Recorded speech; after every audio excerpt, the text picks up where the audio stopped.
Hello everyone, welcome to the presentation. My name is M. Bhaskar-Reddy. Today I am going to discuss about module number 14, routing concepts.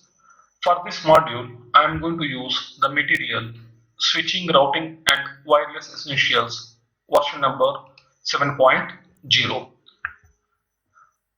First of all, we are going to see what are the different objectives in these modules.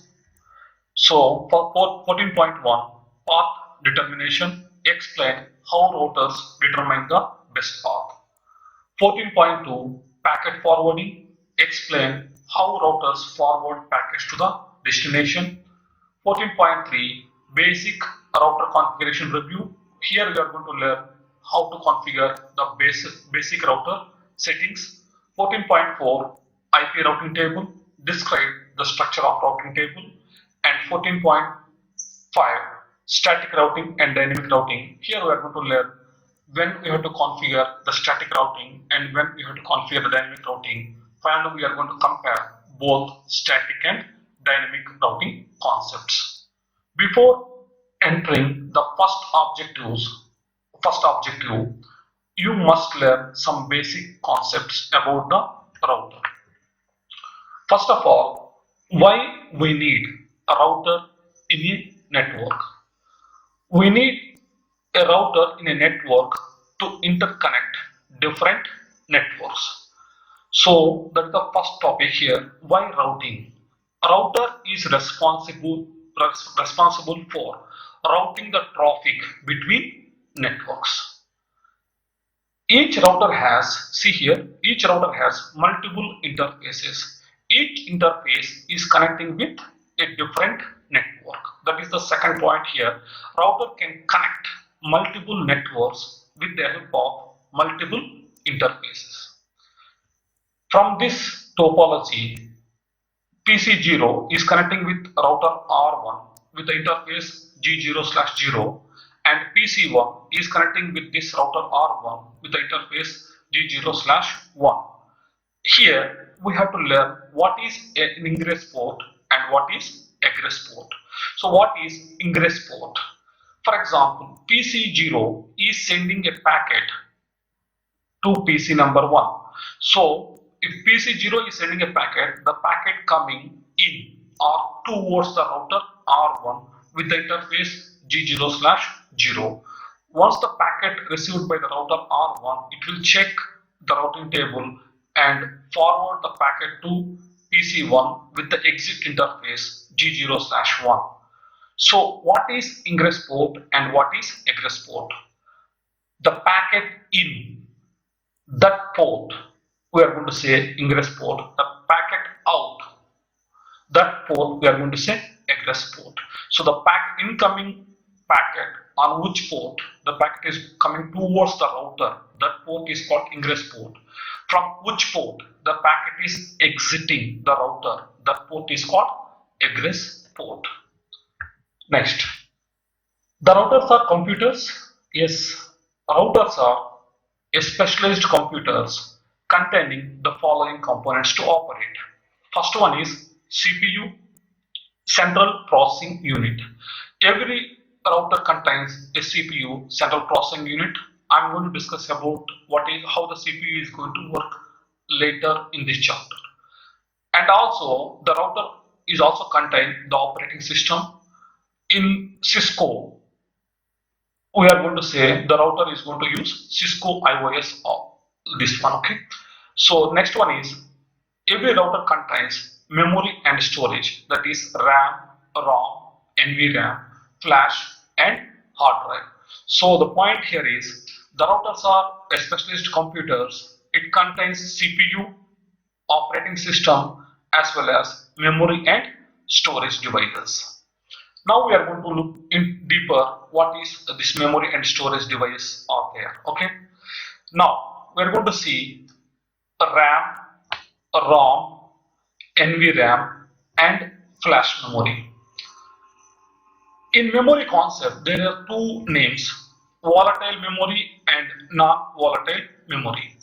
Volatile memory means a temporary memory when the power of data is going to lost. Non-volatile memory means permanent storage when the power of data is not going to lost.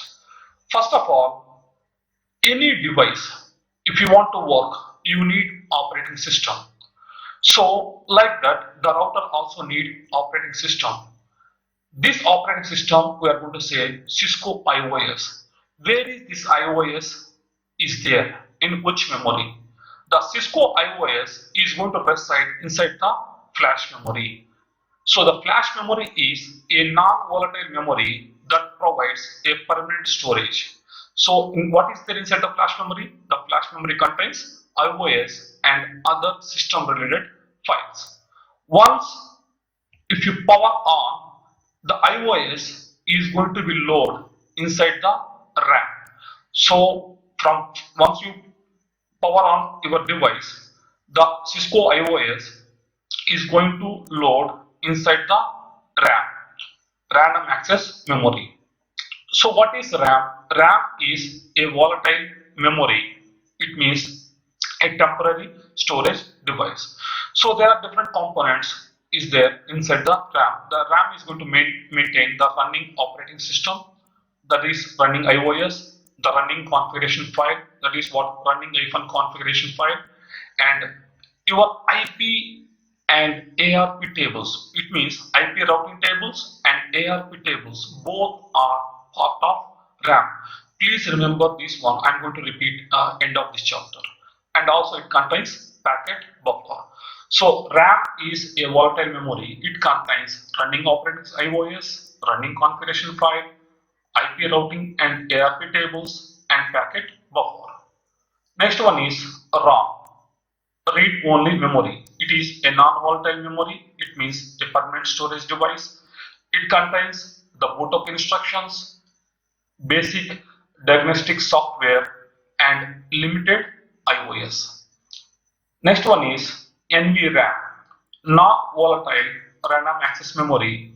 It is a permanent storage. Here we are going to save our configurations, that is startup configuration file. For example, if you work with a real with a Cisco packet tracer, if you want to save your configuration, you can write copy running configuration to startup, or WR. You are in configuration mode, you can write do write. Whatever the command you are going to write, your configurations are going to store inside the NVRAM. Now we are going to look at the last one here. What the purpose of limited IOS? For example, as I told, our IOS is there inside the flash memory. When you power on, the IOS is going to load inside the RAM. We can say it is running IOS.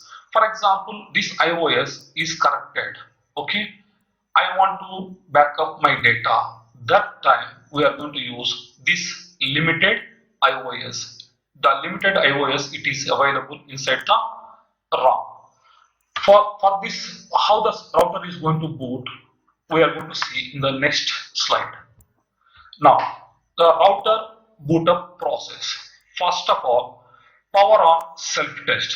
When you connect the cable to the router and you power on, first the router is going to check power on self-test. What is this power on self-test?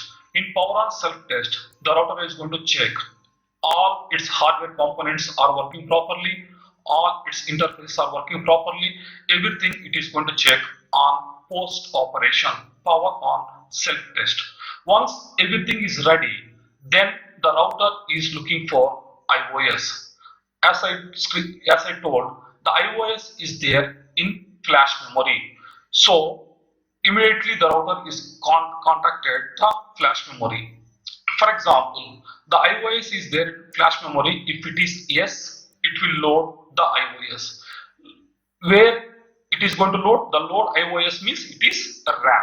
Okay, so the IOS is going to load inside the RAM. For example, in flash memory we cannot find the IOS. Then it will go to the TFTP server, Tribal File Transfer Protocol server. Okay, so in flash our IOS is not available. Then it will look into TFTP server. From TFTP server, and the IOS is going to load. Even in TFTP server it is not available. then the next option is ROM. From ROM, it is going to load the IOS. Okay, so there are three possible cases for to load IOS into the RAM. Okay, so once the IOS is loaded, then it will check inside the NVRAM. I told in NVRAM our backup on our stored configuration is there. For example, if you save previously some data, it will check load startup configuration. For example, you didn't save anything, just like a brand new switch, then it will go to the setup mode. This is how the router is going to boot. So the key points here is, where is your IOS? It is in flash memory. For example, it is not found in flash memory, it is found in TFTP server. If it is not in TFTP server, it is available from RAM, it is going to load. So where is your IOS is going to load? Your IOS is going to load inside the RAM. Once IOS operating system is going to load, finished, then it will check inside the NVRAM. So what is there inside the NVRAM? Your saved configuration is there, or you can say startup configuration is there. So if any startup configuration or previously saved configuration is there, it is going to load.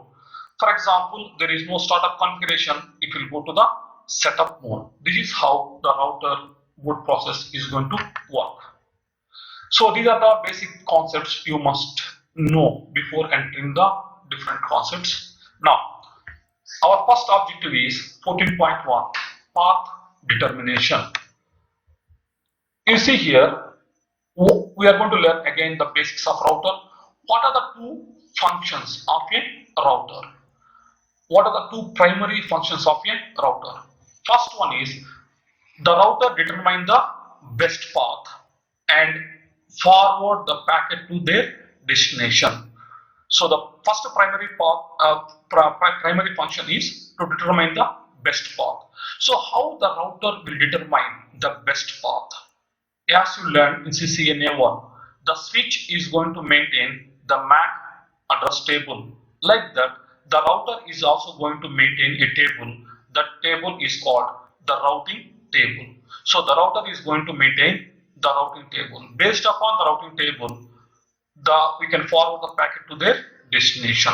See here, two primary functions of router are, first one, to determine the best path, to forward the packets based on the information in its routing table. The second one is, once you determine the best path, then forward packets towards their destination. Okay, so these are the two primary functions of a router. So determine the best path and forward packet toward the destination. Everything should be done by routing table. Each router is going to maintain its own routing table. See here, there are two cases we are going to see here. For example, there is router R1. This is the network 192.168.1.0/24 network, and there is 172.16.10.0/24 network. For example, PC0 want to communicate with PC number 1.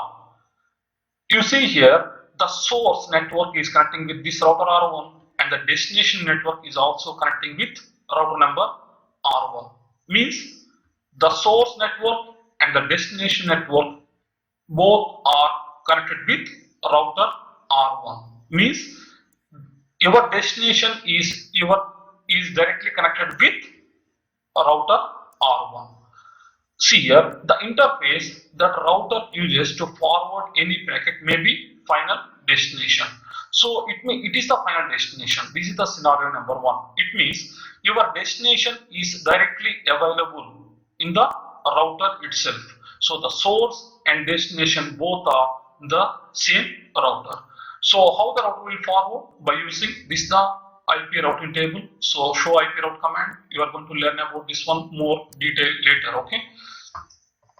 This is the first scenario. In first scenario, the source network and destination network both are connected with the same router. The second one, in scenario number 2, it may be network connected to another router that is used to reach the destination network. See here, it may be a network connected to another router that is used to reach the destination network. See here, for example, the router R1 is connecting with this LAN network 192.168.1.0/24 network, and for R2, this LAN is connected 192.168.3.0/24 network. Both routers are connected by the point-to-point link, or you can say WAN interface here. See, for example, this PC want to send a packet to this computer, means this is the source, this is the destination. When the packet comes to the router, it is not your destination. That is what? In the first case, in scenario 1, this is your destination is directly connected here. But here, your destination is not connected with router R1. So the router will forward your packet to the next router here, R2. Then the router will check its routing table and forward the packet to the destination. So this is the scenario number 2. It may be network connected to another router that is used to reach the destination. So for in any case, scenario 1 or scenario 2, the router uses its IP routing table to determine which path to use to forward the packet. Now I'm going to show you some video. From this you will get more clarity how the router is going to work. See here, how the router going to work. See, this is scenario 1 or scenario 2. This is scenario 2 because your destination in one router, your source is in another router. For example, now this LAN want to communicate with this LAN with the help of these two routers. See here, for example, when the packet arrives at R1, the router don't know what to do. For that, the router is going to use the routing table. It will check in the routing table the entry to reach the destination. Yes, there is a static route 192.168.3.0/24, means this is our destination. It is available in its routing table. You must go via the gateway, means this one, this interface 192.168.2.2, that is the next hop address. Then the router will forward the packet to R2. Now, router don't know where is the destination. Again, the router is going to check its IP routing table, and it is fine. This is the network is directly connected with R2. So the packet is going to forward to the destination. This is how the router is going to work. So each router is going to maintain the routing table. So if you go here, this is what I told, scenario 1 and scenario number 2. This is up to here we covered the basic concepts. What are the two functions of a router? To determine the best path. How we determine the best path? Based upon IP routing table. Once you determine the best path, then the router forward the packet to their destination.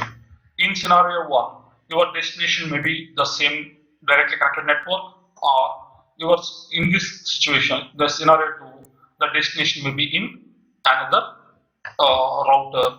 After that, after some many routers, you will reach the destination like this one. The next concept is the best path calculation. Generally, we have totally 3 different types of methods to determine the best path. First one is longest match. The second is based upon the administrative distance. The third one is based upon metric. We learn about the administrative distance and metric at the end of this chapter. But now we are going to learn about the longest match. See here, the best path in the routing table is known as the longest match. Okay, we are going to see the example later. Okay, now we are going to use the terminology, the prefix and prefix length. So what is a prefix and what is prefix length?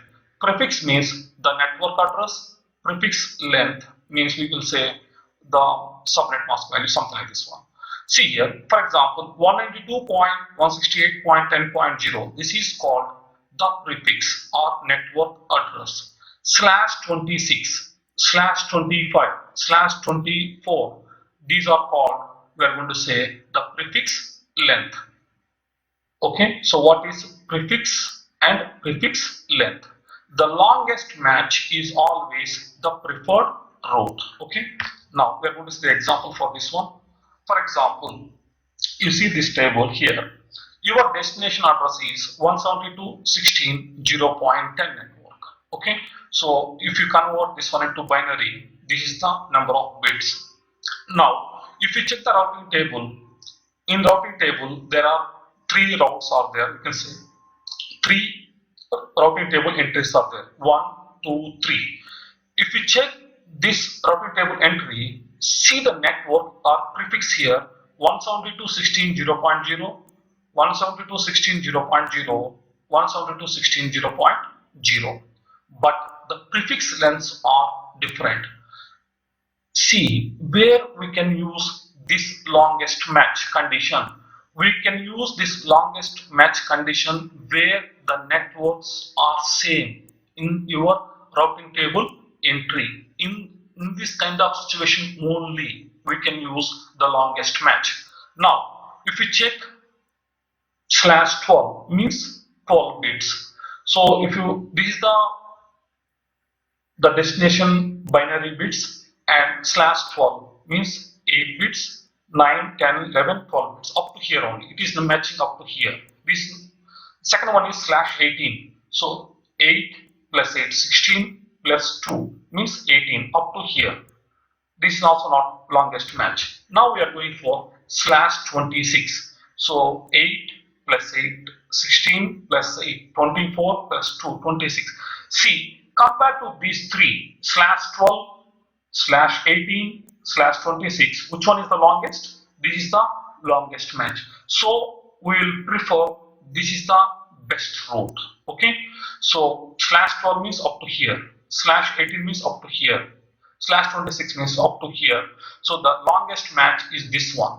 So 172.16.0.0/26 has the longest match and would chosen forward the packet. It means the highest prefix value here, that is the best path. Okay, so hope you understand this one. Please focus again. Okay,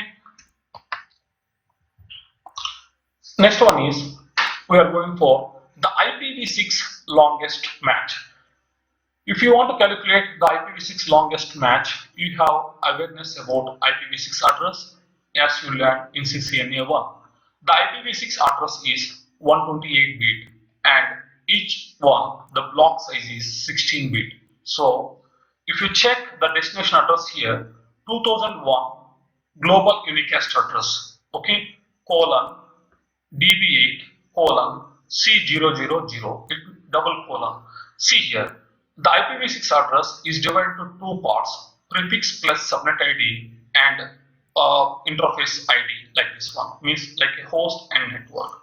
So 16 bit plus 16, 32 plus 16, 48 bits are there. Now, if you check the routing table, there are three routing table entries are there. Route number 1, route number 2, route number 3.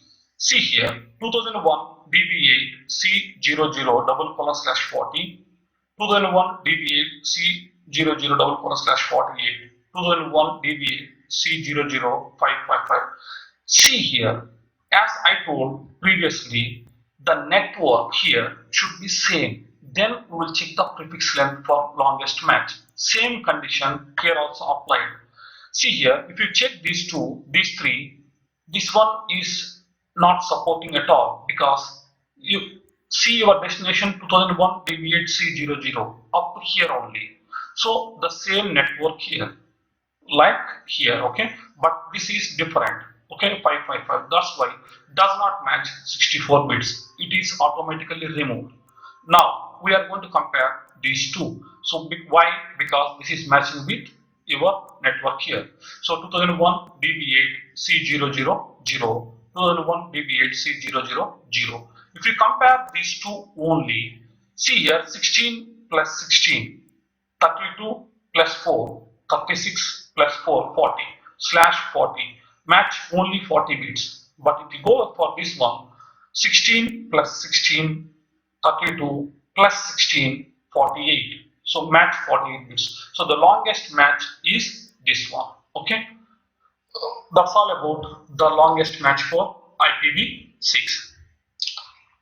Some students, they will ask the question like this one: why I can't choose this one?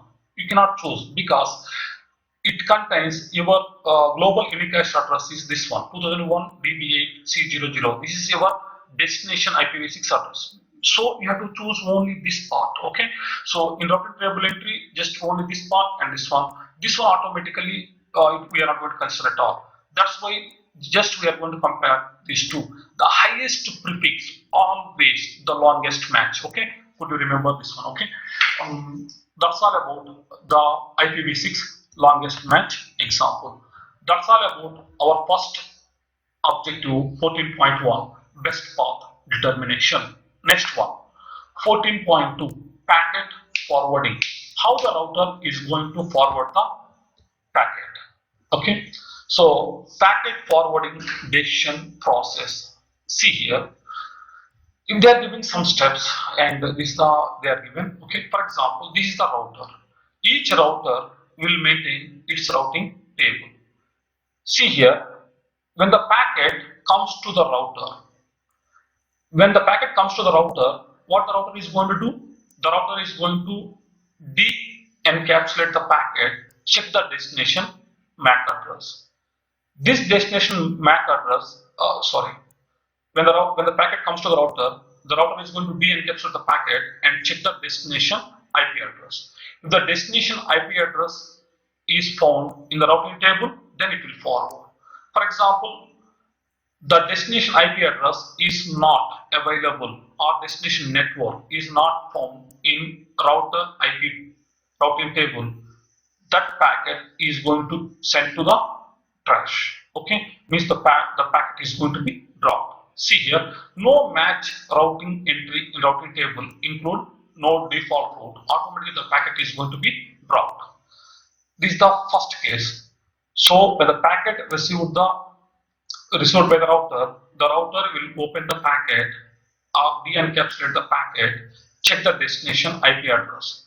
If the destination IP address or destination network is found in the routing table, it will forward. But nothing is matched, the packet is going to be dropped. For example, if the packet is found, means the destination address is found in routing table, there are two scenarios. That is what I discussed before, scenario 1 and scenario 2. In scenario 1, the destination is directly connected with the router, option number 1, or the destination is the next hop to the destination like this one. Now the packet comes to the router check its route in routing table for the destination address. Yes, it is found. Then it will forward, it will encapsulate according to the exit interface, then it will forward the packet to the destination. See here, in this situation, the destination is directly connecting with the router. See here, forward packet directly to the destination device. In case number 3, when the packet received by the router, check the routing table. If the destination is not directly connected, means it is in some other router like this one. In that situation, what the router is going to do, the router will forward the packet to the next router, or you can say the forward packet to the next hop router. So this is how the packet forwarding process is going to done. I'm going to repeat here. When the packet comes to the router will check the destination IP in the routing table. Open the router is going to de-encapsulate the packet and check the destination IP address, and it is going to check the destination IP address in the routing table. If it is available, okay. If it is not available, in the first case, the packet is going to be dropped. In case number 2, yes, the destination network is available in routing table, but your destination is directly connected with the router. In that situation, the router will forward the packet directly to the PC. In situation number 3, when the packet comes to the router will check the destination routing table, it is available, but this destination is not directly connected, it is in somewhere. At that time, the router will forward the packet to the next hop router. So that's all about this one, the packet forwarding decision process. Now, EZ router is going to support for router encapsulation and de-encapsulation process. Yes. What is encapsulation and de-encapsulation process in router? Same example I'm going to give here. When the packet comes to the router is going to de-encapsulate the packet. It means it is going to open the packet. Then it will check the destination IP address. This destination IP address is available in the routing table or not. It is going to check. If it is available, then it will again encapsulate the packet with the existing interface and the type of physical medium. Then it will forward to the next hop or destination like that. Right? So same concept here also. A router can handle different data link layer frame encapsulations. See here, the router might receive a frame from MIDS Ethernet interface, like the router is going to receive from G00 interface. Once the packet received by the router, it will have to de-encapsulate, means the router is going to open the packet. De-encapsulate the packet means the router is going to open the packet to search the routing table for matching network. Yes, it is going to search the destination network with the help of the routing table. Once it is available, it means once it finds the match, it will encapsulate it inside the corresponding frame required for the outgoing interface, such as PPP frame. For example, once the router receives the packet, once the router identified the routing table, the match, once it finds the match, what the router is going to do, again it is going to close that packet, but it is going to change the layer 2, means data link layer data, means it is going to encapsulate the exit frame as well as what type of medium we are going to use for transmission. For example, there is one router connecting with WAN connection with other router. So this is point-to-point link. So like it is going to convert as the next the physical medium is PPP frame. So this is how the router is going to encapsulate and de-encapsulation process. Now we are moving to the next packet forwarding mechanism. The router support 3 packet forwarding mechanisms. Okay, how the router is going to forward the packet? For that, there are 3 mechanisms are available. First one is process switching, second one is fast switching, the third one is Cisco Express forwarding. We are going to see one by one. First one is process switching, second one is fast switching, third one is Cisco Express forwarding. Now, process switching, it is the traditional method, or we say a very old method, an older packet forwarding mechanism still available for Cisco routers. For that, I'm just given one example here. As I told you, every router contains the CPU. Now, how the process switching mechanism is going to work? See here, for example, there are 3 packets. I'm taking, for example, okay, 3 packets. Packet number 1, packet number 2, packet number 3. See here, when the packet 1 received by the router, means here, the router will forward this packet to the CPU, or we can say the router is going to direct this packet to CPU. Now the CPU is going to check the exit interface and the destination network and send back to router. Then the router will forward the packet out, okay, with the help of exit interface. Okay. Again, same. The second packet comes to the router will forward the packet to CPU. The CPU will determine the exit interface and the destination network and forward the packet to the router. Then the router will forward the packet out. And the third packet comes to the router will forward this packet to CPU. The CPU determine the exit interface and destination network. Send back to the router will forward the packet to the router will send by the help of exit interface, the router will forward the packet out. So this is what the process switching. In process switching, every packet must come to router, from router to CPU. Second packet comes to router to CPU. The third packet comes to the router, then CPU. So it will take more time. That's why this process switching is very slow. Why? Because every packet goes to the CPU. CPU will determine the exit interface and determine the destination network, like this one.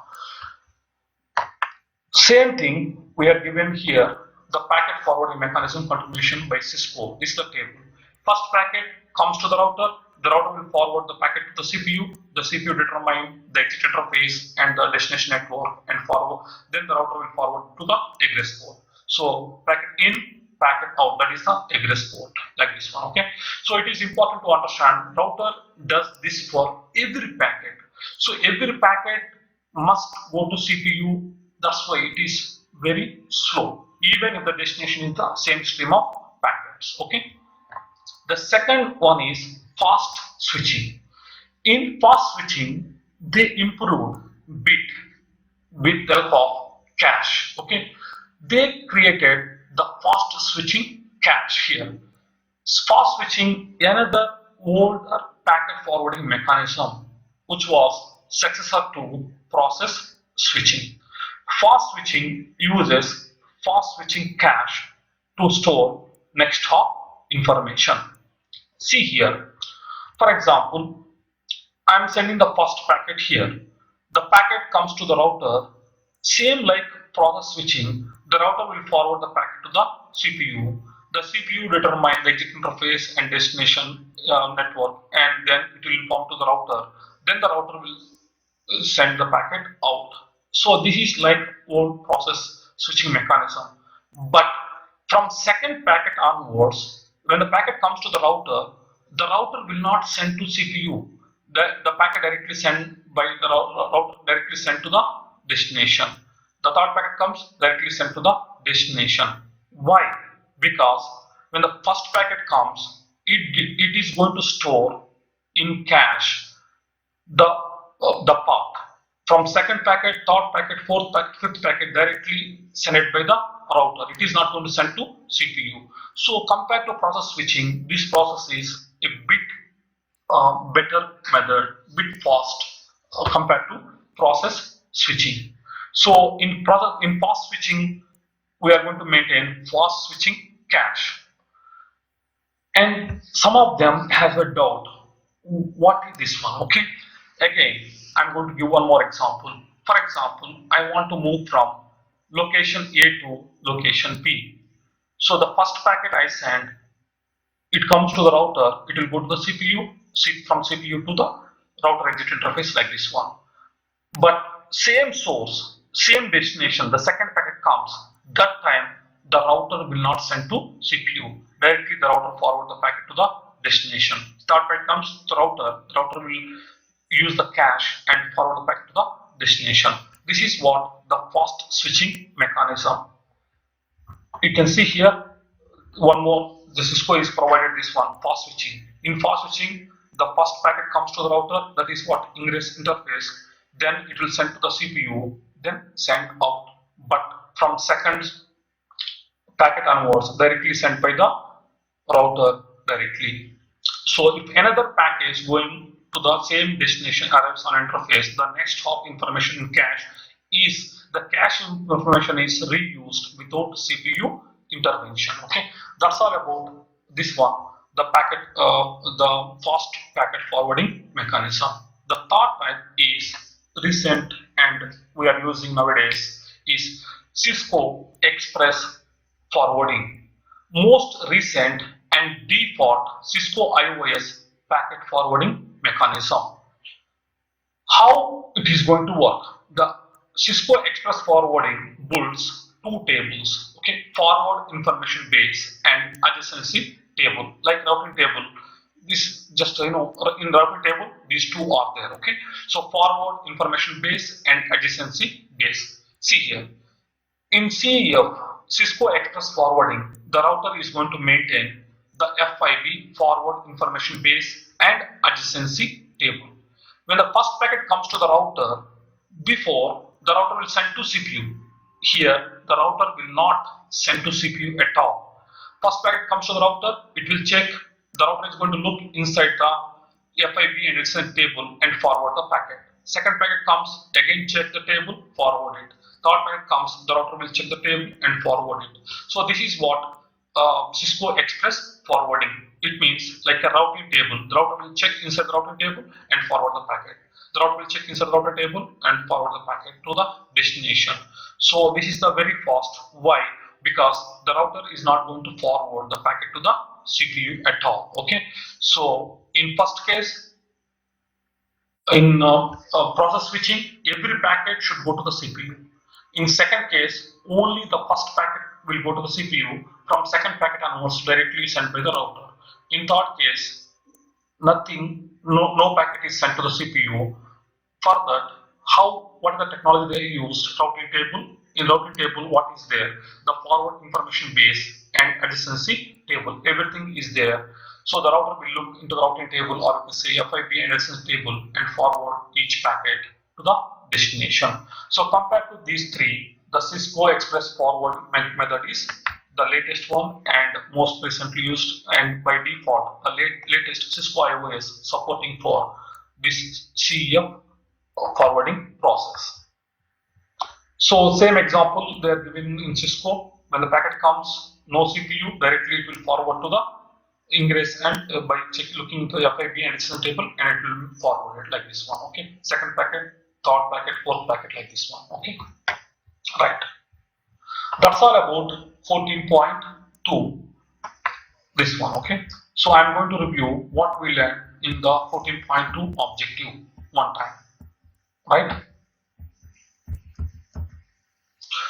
So in 14.2 packet forwarding. So in packet forwarding, when the packet comes to the router, it will check the destination IP and it will check inside the routing table. If the destination network or destination IP network is found in the IP table, it will forward to the directly to the destination scenario 1 or to the next hop, that is the scenario number 2.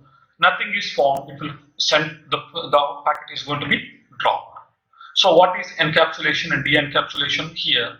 When the packet comes to the router will go into de-encapsulate, means it is going to open the packet, check the destination address, and this destination address is found in routing table or not. If it is found, then it will encapsulate the packet again with exit interface and what type of physical media it is going to use. Then it is going to encapsulate the packet and send the packet out. And Cisco frame packet forwarding mechanisms. Okay, there are three methods: process switching, fast switching, Cisco Express forwarding. So in process switching, this is the old method. The packet comes to the router will send to CPU, from CPU come back to router will send by using egress port, send the packet out. But here each packet goes to router to CPU, CPU to router to exit interface. But to eliminate the drawback, it is slow. Okay, to eliminate the drawback, we are going to the next one, fast switching. In fast switching, they are implemented the fast switching cache. The first packet comes to the router, then it will send to the CPU, then the CPU will determine the destination network and exit interface, send back to the router will send the packet exit out by using exit interface. But the second packet, third packet comes like this one. The router directly forwarded. It will not forward from second packet onwards to CPU. Compared to process switching, it is somewhat better. The next one is Cisco Express frame forwarding method. In this method, the router never send a packet to the CPU. The router is going to maintain routing table. The routing table contains FIB. that is forward information base adjacency table. By using these tables, each packet forward directly by the router by using this table, the router is going to forward the packet to the destinations. Okay, so this is the best one and default Cisco IOS packet forwarding mechanism. That's all about module objective 14.2. Now we are going to 14.3, basic router configuration review. So this is what you learned in CCNA 1 and chapter number 1 to 13, basic device configuration. Same topology they are given as one practical activity in our course 14.3.5. I already did a video for this activity. Please go through it and you practice this activity. This is ungraded, okay? So it is not like graded or ungraded. You must practice this activity. It will cover almost all basic configurations. Okay, so this is how in the router you are going to enable, go to user mode to privileged mode, how to configure host name, how to configure encrypted passwords, console passwords, telnet passwords, and encrypt all passwords. Okay, banner message, how to enable the IPv6 here, how to configure the IPv6 and IPv4 interfaces, and how to save your configuration. Everything is there. I'm telling you, for this I did one video. Please, I'm going to share with all of you. Please go through that one and you can practice that one before attending the exam. The next one is, once you configure, you must know how to verify. Mostly most of the students, okay, just they configured, but they don't know how to verify and how to delete the code sometimes. Okay, so you must be aware of this one also. So the most verification commands is show IP interface brief. You can, if you want to see all the interfaces like this one, show running -config interface type number. Next, show interfaces, show IP interface, show IP route, ping. I covered these all verification commands in my activity, in my video. Please go through it. So how to replace? This is show, for example, show IP route, that is for IPv4. If you want to replace with IPv6, I want to check in IPv6, just make it IP is replaced with IPv6. Show IPv6 route, show IPv6 interface, show IP interfaces, okay, show IPv6 interface brief. Like that, you can verify the commands. And next one is, one more type of verification is filtering the commands. Okay, so the filtering commands can be used to display specific section of output. So if you want to display particular output, for that we are going to use this filtering command. So for this filtering command, we are going to use the symbol is pipe. Okay, the pipe character we are going to use. So in this, if you want to use this filtering concept, if you want to filter section, if you want to include something, exclude, begin like this one. Section, this display the entire section that starts with filtering expression. Include, this include all output lines that match with filtering expression. Exclude, this exclude all output lines that match with filtering expression. Begin like this one. Okay, but in our packet tracer, it is supporting only for include, exclude, begin. Section, if you want to work, you can check in real device. But in packet tracer, only these three filtering mechanisms are available: include, exclude, and begin. Now, where or how I can use these commands? Okay, you can use these commands. Output filters can be used in combination with any show command. Okay, for example, I'm going to filter here, show interfaces pipe, include something like this one. Okay, so like that, if you are going to include this one. So this filtering command output also I covered in my activity. Please practice that activity. In that video I already covered, I verified. Okay, please go through it. It is going to cover everything. Okay, so this is the 14.3. The objective here is I'm going to review here. 14.3 Basic Router Configuration Review. So you are going to learn this topology, and these are all basic configurations, and how to verify commands, how to filter a particular output if you want to display. For that we are going to use the pipe character here. Okay, next one, 14.4 IP routing table. This topic or this objective is very important. You must learn, so that if you go to module number 50, you will feel more easy. Okay, 14.4 IP routing table. Now, the router operations. In that first one, the routing table of a router stores information about. See here, the routing table of a router. Now we are going to see what is there inside the routing table. Okay, that is the concept here. The routing table of a router stores information about, first one, directly connected networks. Second one is remotely connected network. So what is a directly connected network routes, and what is a remotely connected network routes? First of all, directly connected network means networks which are directly connected to the router. Please note this one. Networks which are directly connected to the router. Remotely connected means networks which are not directly connected to the router. That is called remotely connected.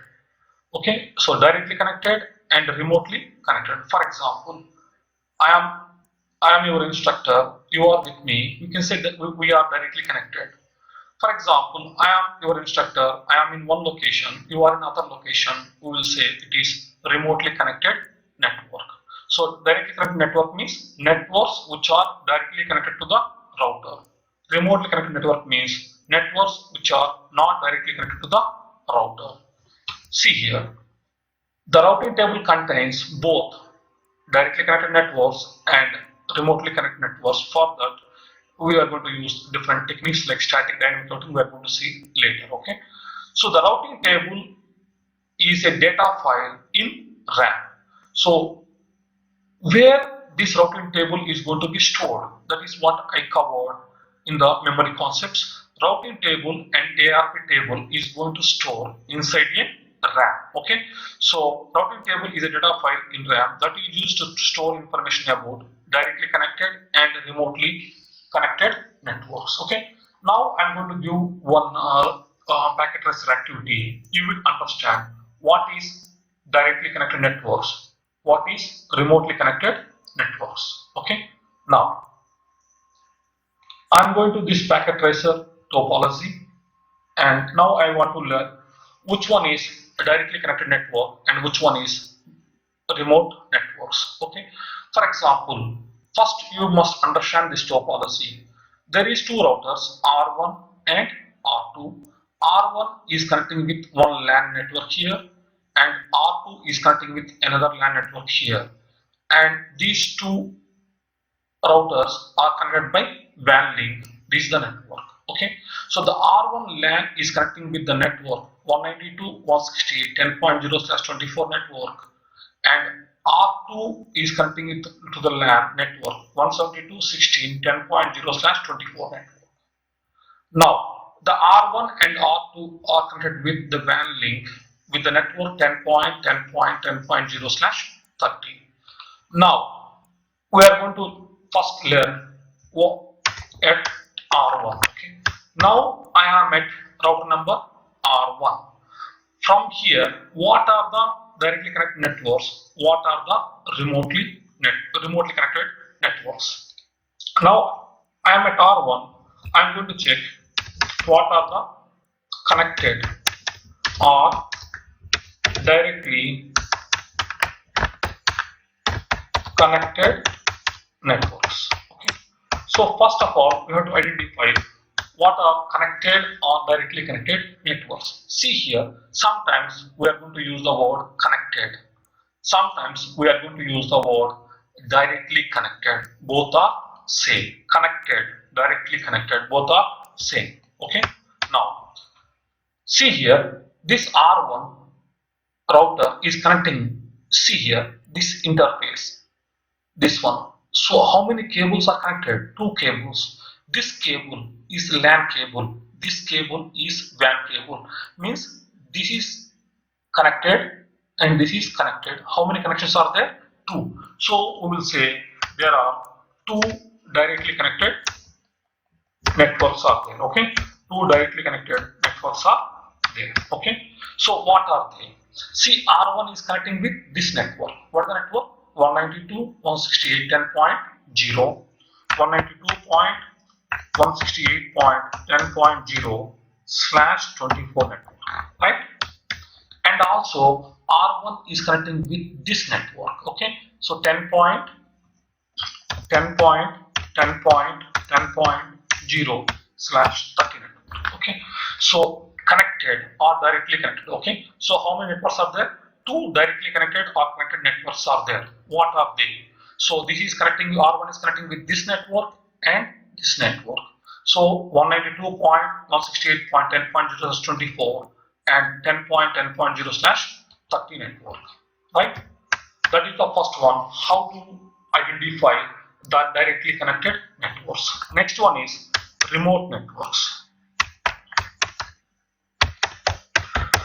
Now we have to understand what is a remote network. Remote network means not directly connected. Okay, remote networks means networks which are not directly connected. See here, R1 is connected with this network and this network, but R1 doesn't know about this network. Okay, for example, I am here, I know this one and this one, but I don't know what is there here. Okay, so this is the remote network. So 172.16.10.0 slash 24 network. Okay, so this is the remote network, this one. Okay, well, how I write? Remote network means not directly connected. So these two are directly connected, but this router don't know about this network, where it is. Okay, this is the remote networks, right? Now we are going to see for router number R2. Okay, now we are going to see for router number R2, right? Router number R2.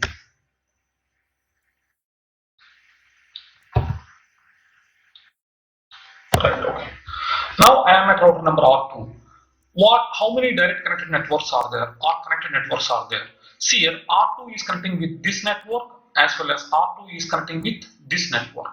See, always you should be there here. Okay, you are talking about R2, you are here, from here you have to watch. Okay, so from R2 you can see this network or this network, means this interface here and this interface. So based upon this we will tell, okay, there are two directly connected networks are there. So R2 is connecting with this network. Okay, so what is the network here? 172.16.10.0 slash 24 network, and also R2 is connecting with this network. Okay, so 10.10.10.0 slash 24 network. So there are two directly connected networks are there. Okay, next one, what is the remote network in R2? So in R2, I know about this network and this network. R2 doesn't know about this network. Okay, so this network automatically becomes the remote network. Okay, so not remote network means not directly connected network. So R2 is not directly connected with this network. Okay, so the remote network is 192.168.10.0 slash 24. Okay, so that's all about directly connected and connected networks. Okay, you know, you must understand which one is directly connected, which one is a remote network. Why? Because if you want to enter, if you enter module number 15, you must learn about this one. Okay, so that time I will repeat again, but before entering module number 15, please learn what is connected networks and what are remote networks. Okay, now We are going to check the configuration here. See here, for example, from this network 192.168.10.24 network, in this network I assign the IP for this PC is .5 and the router interface is .254. Same, from this network, I assign the IP for this PC1 is .5 and the interface G0/1 is 254. So for PC0, I assign the IP address is 192.168.10.5/24 and the gateway for this PC, the gateway is this one, so .254. For this PC1, the IP address is 172.168.10.5 and the gateway is 10.254. Now, the router has two interfaces here. I am using this network 10.10.0/30. In this network, the first IP I assigned for the router serial 000 interface here and .2 means 10.10.10.2 I'm assigned on serial 001. See here. So for this one, router R1, two interfaces G0/0. In G0/0 interface, it has 192.168.10.254 and the serial 000 interface IP address is 10.10.10.1/30. Same for R2. For R2, I assigned G0/1 interface is 172.16.10.254/24 and the serial 001, the IP address for this WAN interface is 10.10.10.2/30. Now, we want to verify what are directly connected networks, which one is remote networks in our routing table. Okay. Now I am going to open the router, enable config P. See here, okay, Control Z. Okay, I'm going to privilege mode. I'm going to check the command show IP route. Okay, if you want to verify the IP routing table, you must use the command show IP route. This is one of the verification command to verify the IP routing table inside a router. Okay, see here, if I type this command show IP route, we cannot see any networks here, just we see some codes like this one. Okay, but there is any networks? There is 192 network is there? No. 10 network is there? No. And 172 network is there? No. Why? Because the ports are off. Okay, I switch off the ports on the router R1 G00 interface and serial 000 interface. R2 also. When the ports are off, means not active, we cannot see the IP routing table. So now I'm going to I'm going to enable the ports. Okay, interface G0/0 should be no shutdown command. So the port is going to off and interface serial 0/0/0 no shutdown command. Okay, so this port also going to be on. Same like that I'm going to do for router number R2 also. In router R2, enable config P, interface G0/1. Okay, this interface is G0/1. Okay, right? No shutdown, as well as interface serial 0/0/1. No shutdown. I'm going to enable this port also. See here, this port is changed to up. Okay, if you check R1, before this port is down, but once you enable this one, both should be on. Then the interface also changed to up. Okay, so both are going to be up. Okay, right. Now I already pre-configured this topology. Okay, so click on fast forward. Right. Okay. Now I can communicate from PC0 to router R1 successful and router R1 to PC0 also successful. Means up to here the communication is perfect. Right. Now I'm going for this LAN side. I'm going to verify. I'm going to ping from PC1 to router R2 successful and router R2 to PC1 also successful. Means this one also successfully we are communicating, no problem. Now we have to identify what are the directly connected networks like this one. Okay. Now I'm going to open router R1 again. Control Z. Okay. Show IP route. Okay. Show IP route command. See here. Now we have to analyze this one. Okay. Show IP route. This is for router number R1. I enable the ports. Now you can see the routing table with so many networks here. Okay. When the port is off, we cannot see the routing table. Okay. So one of the important questions there. Okay. Now, if you check show IP route, okay, you can see different ports. L means local, means directly connected interface. Okay. For example, I assign for this router R1 192.168.10.254. This is local interface for this router. For example, if you go here 10.10.10.1, this 10.1, this is the serial interface, serial 000 IP address. So this is also a local. Okay, so these are called local interfaces. Okay, if you see here, this is what they're telling, local. If you see here, the local, what is IP? 10 point, this is the local, 10.10.10. How much? 1. Local, the symbol. Okay, you must understand why they write L. L means local. Local on which interface? Serial 000. So this is what L0L. This is the interface on serial 000. And also there is one more local here. This one on G00 interface. Okay, so 192.168. CR 192.168.10.254, and the exit interface is G0/0. So this is what local interfaces or local, you can say local interfaces only. Okay. Next one, we learned already connected or directly connected networks. C for connected or directly connected network.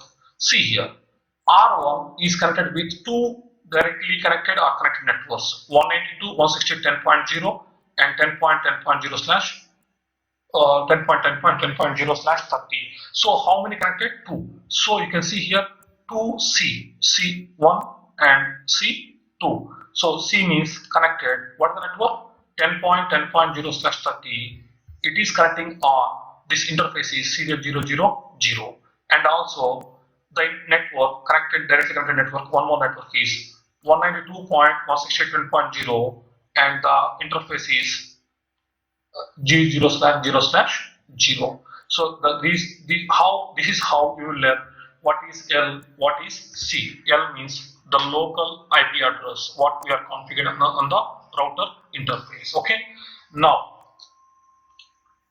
remote networks. Okay, there is no way to learn understand remote networks, but I'll tell you the concept later. Okay, if for example, now coming to the course, if it is S means static routes, R means the RIP protocol, M means mobile, B for BGP, D for EIGRP, EX for EIGRP external, O for OSPF.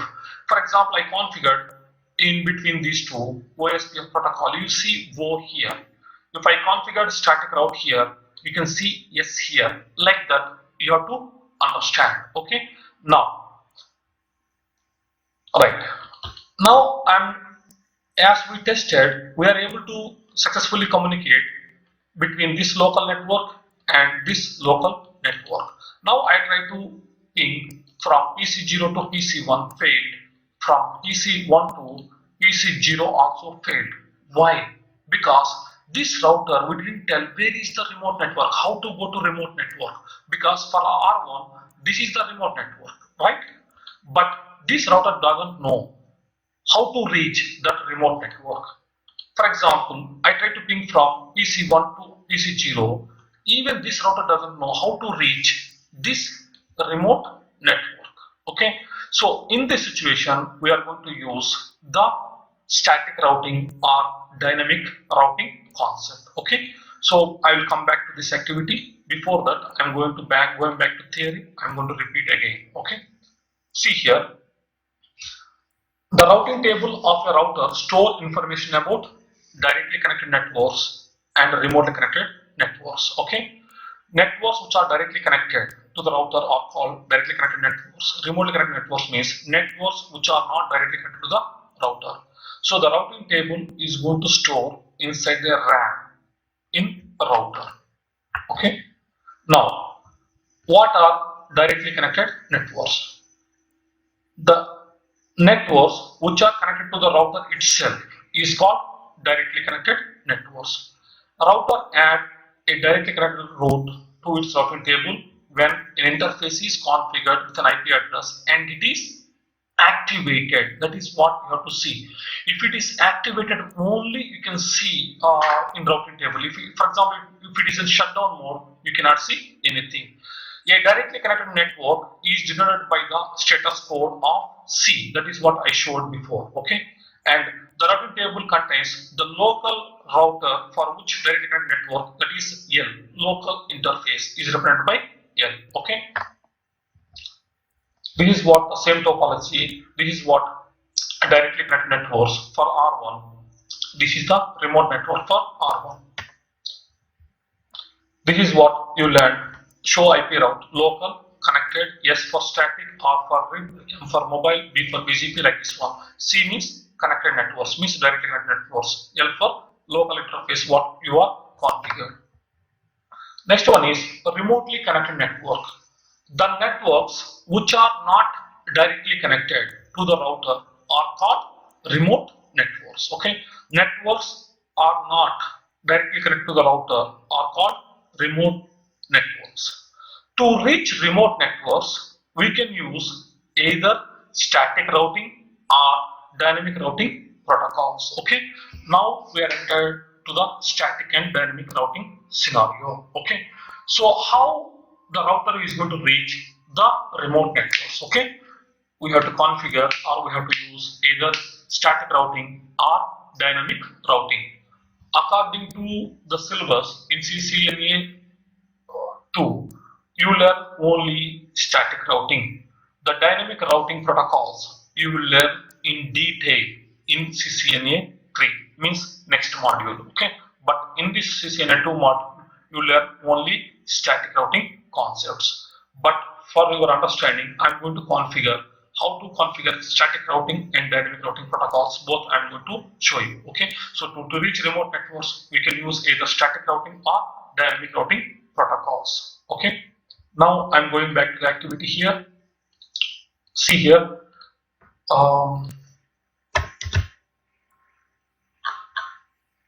Right. See here. I'm going to write first static routing.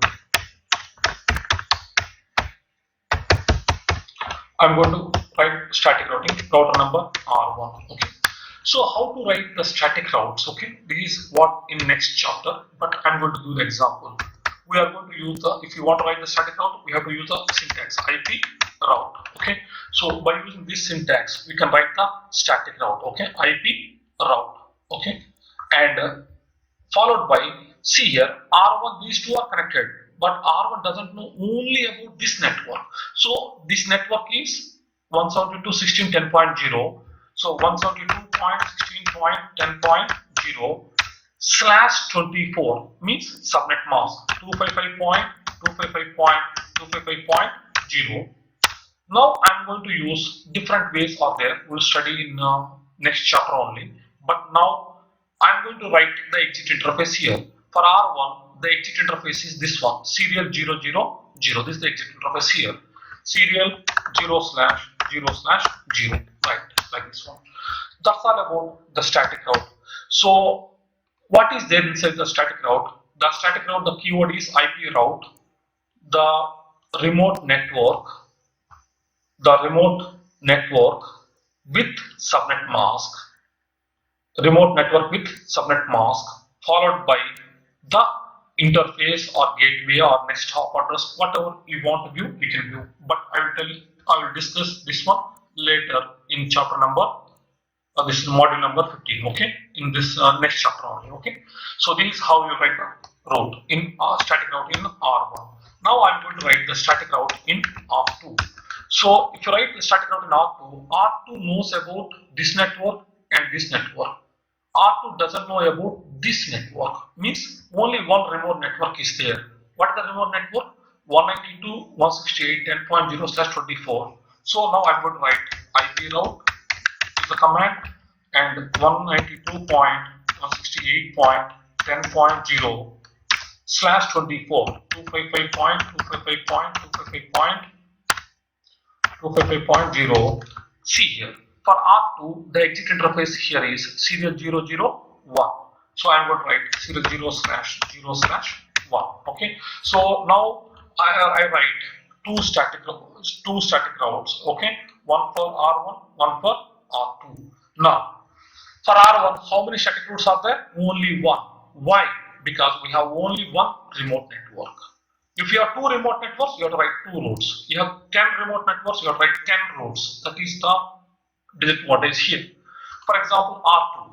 R2 knows about two directly connected network. Only one remote network is there. So to reach the remote network, we have only one remote network. So you have to write only one static route here. Okay. If you have two remote networks, you have to write two static routes here. Okay. Now before going to configure, just I'm going to check here again. So PC0 is communicating with PC1? No. PC1 is communicating with PC0? Also no. So now I'm going to configure these two routes. After that, automatically they are going to be successful, and these static routes entries, route entries are going to be, we are going to see in routing table. Now I'm going to open R1. I'm going to paste this static route, enable connectivity. So I'm going to paste this route. This is the remote network. Okay, you get this message, so no need to worry about this one. And the second one is in R2, I'm going to paste this one. Okay, so enable connectivity. I'm going to paste this one, right? So now I configured two static routes here. Okay, now I'm going to check. I'm going to verify these static routes are available in my routing table entry or not. Okay, now we are going to see about this one. So now I'm going to check routing table. So Control Z, show IP route. Okay, show IP route command. Okay, so now I'm going to give show IP route for which one? Router number R1. See here, we can see connected, and there is a static route here. See, this is the static route entry we are configured manually. Remember that word, okay? We are, as administrator, you are entered the static route entry manually inside the routing table, okay? So this is the static route. So for R1, so this is the static route 172.16.10.0 slash. The exit interface is, if you want to reach this remote network, the exit interface is, you can go like this one, right? The exit interface is serial 0/0/0. So this is the static route. This is a remote network directly connected. This is the method. Okay, this is the static routing type. Okay, you will learn this one in next chapter. Okay, and the exit interface is serial 0/0/0. Same way, if you check in R2, Control Z, go to show IP route command. If you check in R2 also, you will verify the static route here. See here in show IP route in route number 2. So how many static routes are there? Only one, because only one remote network is there. So 192.168.10.0/24 network.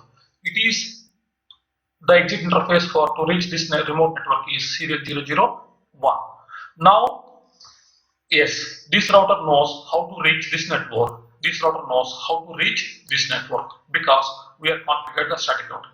Now I try to ping these two networks. It is successful, and if I try to use this one, it is also successful. Okay, so if you want to communicate two different networks. Okay, we are if you want to reach the remote networks, we can use this is what a theory. So to reach remote networks, we can use either static routing or dynamic routing protocols. Now we are going to see how to configure the dynamic routing protocols here. So I'm going back here. I'm going to delete the static routes first. Okay, so I'm going to write no IP route like this one. If I write no, it will delete. Okay, so in R1, I'm going to delete this static route.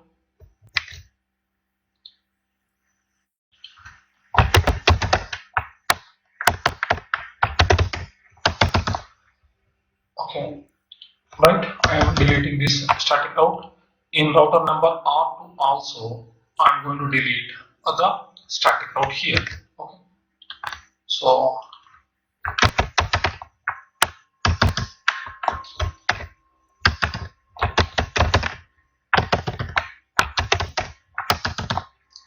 I can paste this one also here. Okay, so now I deleted the both static routes from my routing table entry. Now I'm going to verify show IP route. Okay.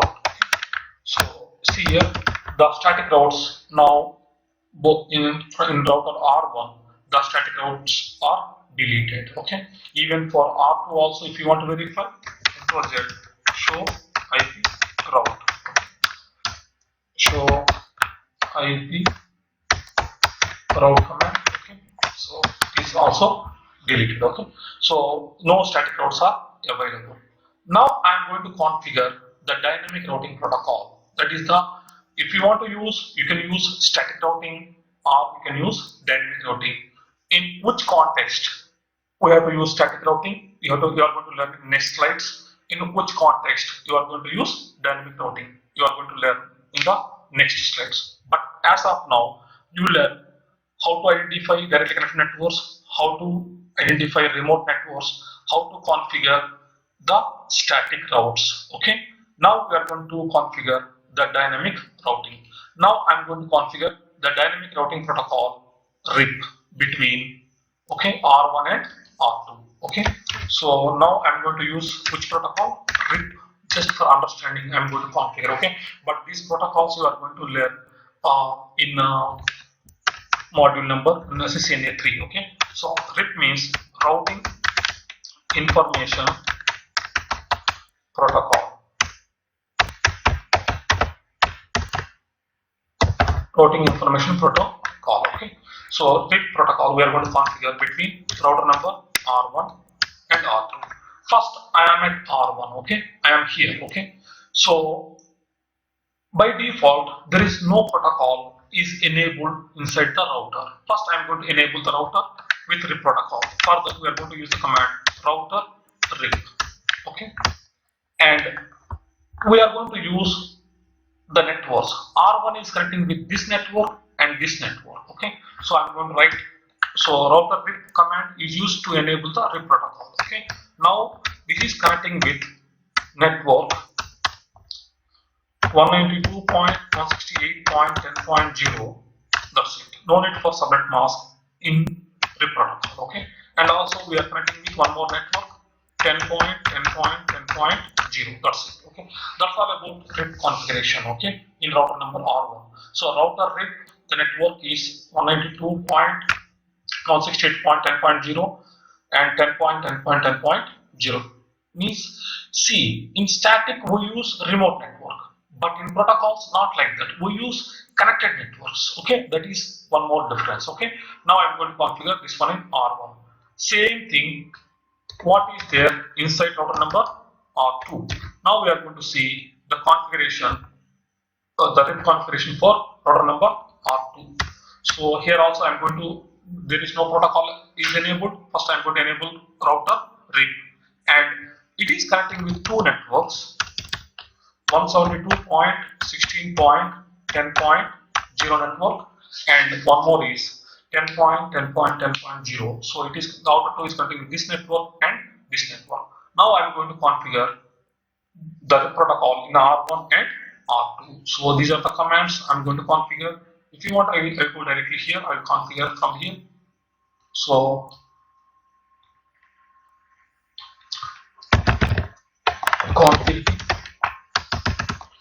router RIP, okay. Like if you want to enable other protocols like BGP, EIGRP, OSPF, if you want same command, okay. Router RIP network 192.168.168.10.0 and also one more network 10.10.10.0, okay. That's all in R1. Now I am going to router number R2. Go to configuration mode, router RIP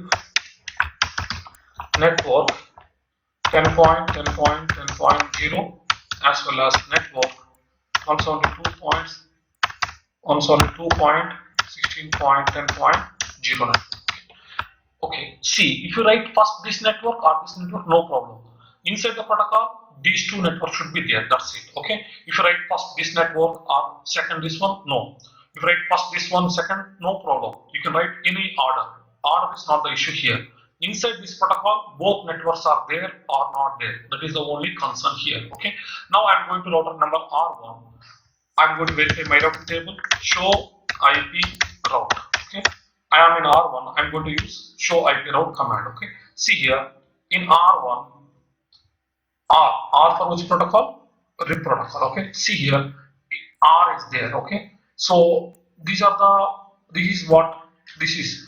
R, if you want to reach the remote network here by using RIP protocol, yes, you can reach this network, but what is the gateway you have to use or next hop address here is 10.10.10.2 and what is your exit interface? Serial 0/0/0. This is what, that's why they are telling it is a distance vector protocol. What is a distance vector means? Distance means hop count, vector means exit interface, okay. I'm going to discuss about this one in a few slides, okay. Next slides, okay. Before that, you must learn. I didn't put any image there, okay. Distance vector, okay. Vector means exit interface, okay. So from R1 I want to reach this one, I must go like this, not like this one, not like this, not like this, okay. This is your vector. And distance means after one router I reach this destination, that is called hop count, okay. So hop count means a router only, okay. So hop is equal to router. It is the name we are going to use interchangeably in routing protocol, okay. So distance vector routing protocol. Now we are going to check router number R2. Show IP route. See here, yes, it is there. There is a RIP protocol here, or it is the code to represent 192.168.10.0. You can reach this one via 10. See, I am here. I want to go like this one. You can reach this one like this one. So the gateway or say next hop address is 10.10.10.1, and your exit interface is serial 001. Like that, you will reach this one. Okay. So now I enable this protocol. Okay. So now I'm going to ping between these two. Successful, right? I'm going to ping between PC1 to PC0 also successful. Okay. So like that, you can configure the dynamic routing protocol also, okay. Now I want to delete this protocol, okay, in the router R1. For that we are going to use the command no router read. No need for all these things, okay. Just give the command no router read. This protocol is going to be deleted, okay. So now I'm going back to the configuration, config T, no router read, okay. So I deleted the protocol here. Now you can check show IP route. Right, see the protocol is deleted, okay. So how to delete the protocol? We are going to use the command no IP route, okay. So no router RIP command, okay. We are going to use no router RIP command, okay. Same like that, I'm going to delete from R2 also. Config T no router RIP, okay. If I use this command, the RIP protocol is deleted from the RIP entry is deleted from your routing table. Show IP route, okay. See here, it is also deleted from this one, okay. Now if you try to ping from PC0 to PC1, yes, it is failed. From here to here, it is also failed. Why? Because we didn't enable either static routing or dynamic routing inside these two routers. Okay, if you want to reach remote networks, you must configure either static routing or dynamic routing. That's all about this activity. I'm going back to the presentation. Okay, right. So how remote connect networks? Okay, how to reach remote connect networks? We can use either static routing or dynamic routing protocols. So static routes, where we can use static routes are manually configured. As you are administrator in your network, you must configure manually to go to each router and you have to configure manually. Or you have to enter the routing table entries inside the routing table manually. They are not automatic, updated, and must manually reconfigure if the network topology change. For example, some router is deleted or some router is newly added. That time you must reconfigure the static route for that network. Okay, so static routes are manually configured and they are not automatically updated, as well as manually reconfiguration is needed when the topology changes. See, this is how we can write the static route, the keyword IP route, network, followed by subnet mask, followed by you can use the gateway or exit interface for both IP4 and IPv6. You will learn how to configure all these things in module number 15, means next chapter. Okay. So this is how the verification command, show IP route command. Okay, so how we can verify the S4 static route like this one. And for IPv6 also, if you want, you can verify it, show IPv6 route. Okay, so if you see all these things, okay, I will discuss this one in the next chapter. Dynamic routing protocols. This is what I told. This is automatic. Automatically share the information. Okay, so dynamic routing protocols are used by routers to automatically share information about reachability and status of remote networks. Okay.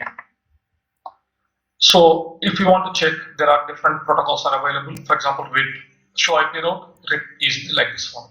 If you want to verify, you can verify it. Okay. See, these are different ports already you learned. L for local, C for directly connected or directly connected.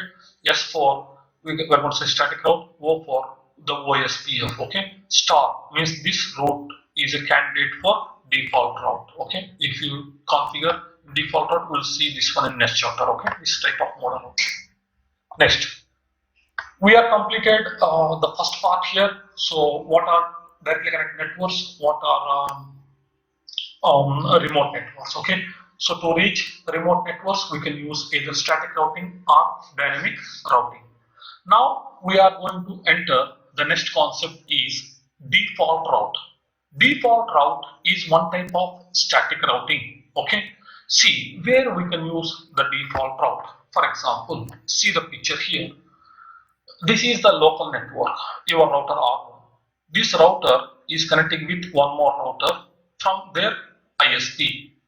See, this R1 is connected or directly connected. This network is also directly connected. But you don't know what is the remote network in ISP. In that situation, we are going to use the static default route.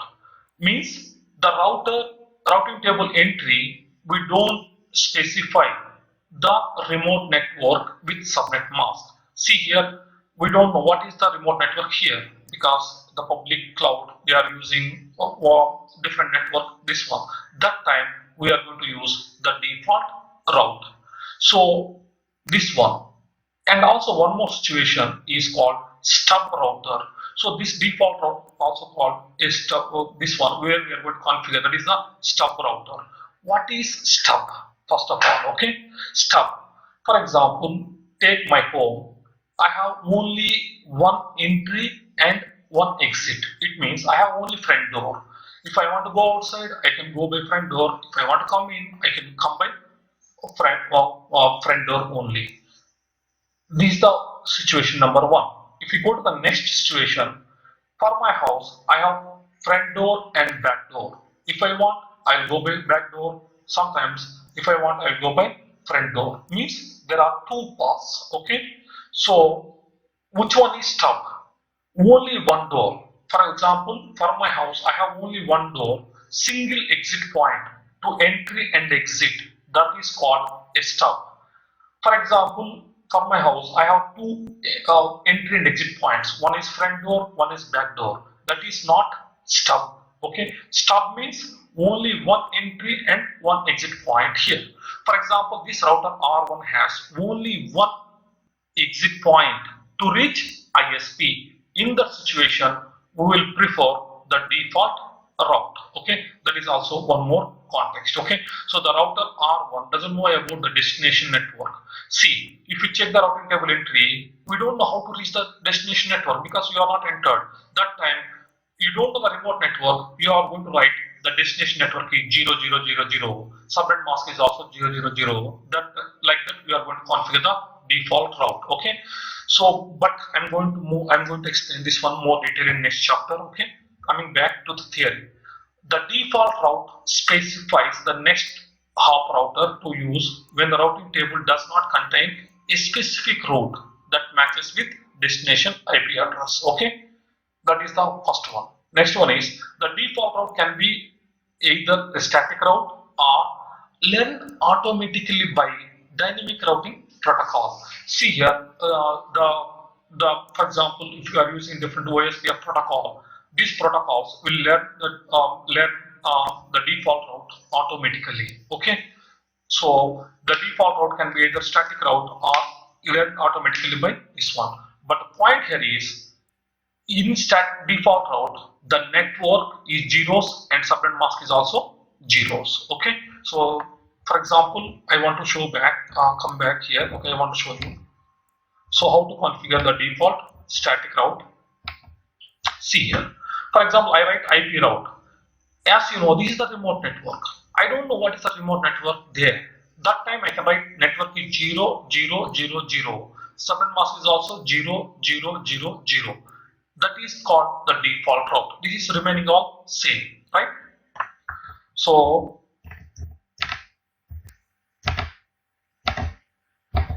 that's all about the default route. So the default route where we are going to use in two situations, we have only one path to reach the destination, and also I don't know about the remote network. In the situation we are going to use the default route. Okay, if you are not get full clarity here, in next chapter I'm going to revise all these default route concepts here or there. Okay, next one is administrative distance, best path selection. As I told in the beginning of this presentation, there are three options to select the best path. Okay, first one is longest match. Second one is we go for administrative distance. Third one is we go for metrics. Okay, for example, here different vendors have different administrative distances.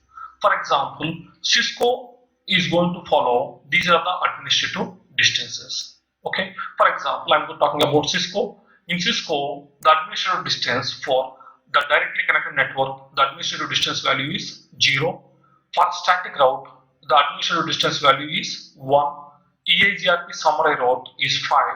External BGP protocol is 20. Internal EIGRP is 90, OSPF is 110, ISIS is 115, RIP is 120, external EIGRP is 170, internal BGP is 200. These are all fixed. Okay, Cisco is provided.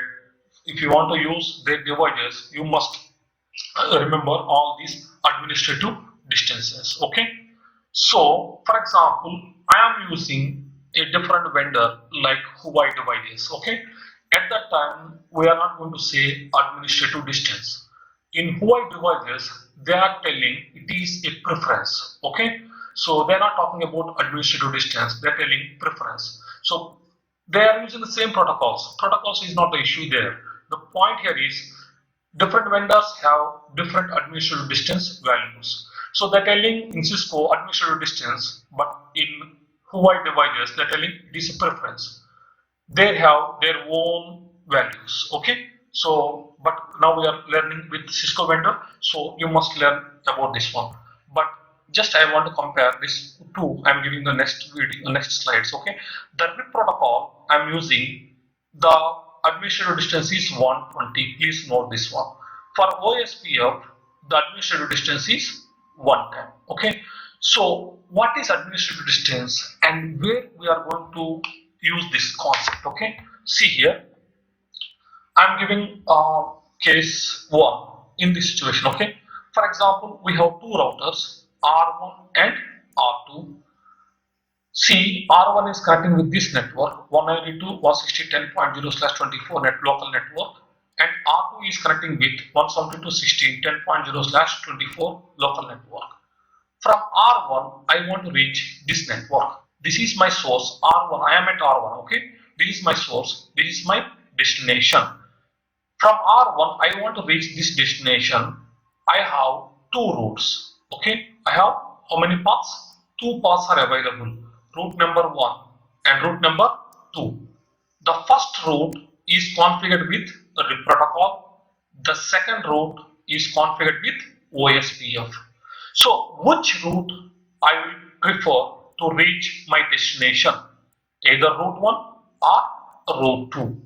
I don't know. See, in front of me, I have two roads to reach my home. I have to go this road or this road. Okay, that is the same situation like here. So, which path the router R1 is going to take to reach the destination? That is what one type of best path selection. That time, the administrative distance is going to come into the picture. For RIP protocol, the administrative distance here is 120. For OSPF, administrative distance is 110. So, for RIP, the administrative distance is 120. For OSPF, the administrative distance is 110. So, which one you prefer? Automatically I prefer this one. Clear? OSPF, because the less administrative distance is the best route. Okay, remember, the less administrative distance is the best route. For example, if you see here, like 120 kilometer, 110 kilometer, which one is the best path? 110 kilometer is the best path. That is the same concept here. From R1, I want to reach this network. I have two routes. First route is configured with RIP, second one is configured with OSPF. So which path best path you are going to select? Okay, so I'm going to select OSPF. Why you choose this best path? Because the administrative distance value is less compared to route number 1 is configured with RIP. Okay, so the OSPF value, the administrative distance value for OSPF is 110. So this is one kind of situation we are going to use the administrative distance to identify the best path. The second situation, or you can say case 2, see here, same networks. Okay, from I am at R1, I want to reach this destination. I have two routes. Okay, to reach this destination, I have route number 1, route number 2.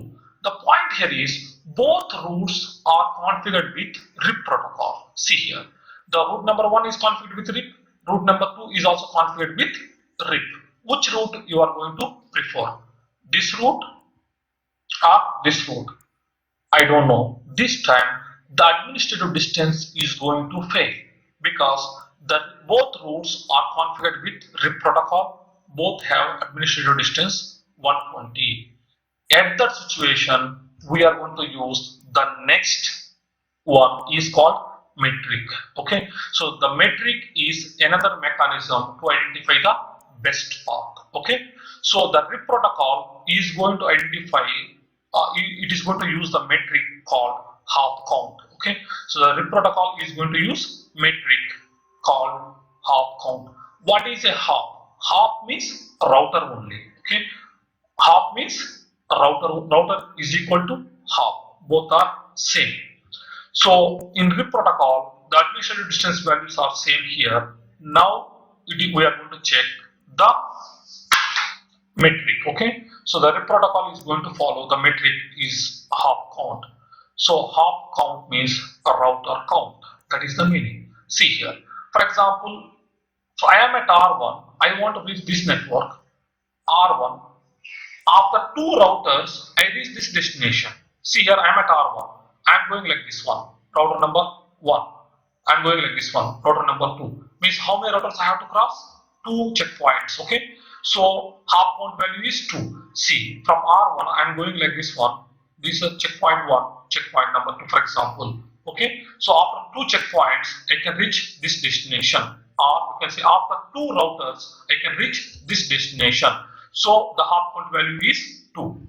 If you go for the second situation here, from R1 to reach this destination, after 1 checkpoint, I reach the destination. Okay, so the hop count value here is, in the second case, is 1.